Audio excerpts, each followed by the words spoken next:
In Malaysia, Tzu-Chi Nibong Tebal kindergarten set up a small kitchen for kindergartners to learn cooking. When the children return home, they can now be little helpers in the kitchen.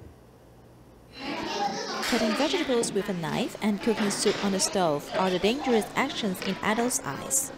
Yet, this can also be the beginning of building self-esteem for children. Tzu-Chi Nibong Tebal Kindergarten has set up a small kitchen for their kindergarteners. Every dish is cooked by themselves. In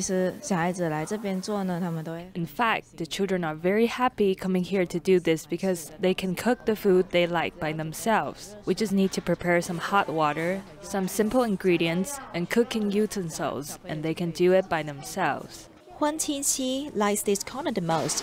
When she arrives home, she is the best helper for her mother. She can help washing and cooking the rice, as well as peeling and cutting ingredients. This soup is mainly cooked by her. I cook this sour soup with my mother. She peels very well and makes everything neat and tidy. My worry is unnecessary. We need to believe in children's potential in learning new things. This can also enhance parent-child relationships.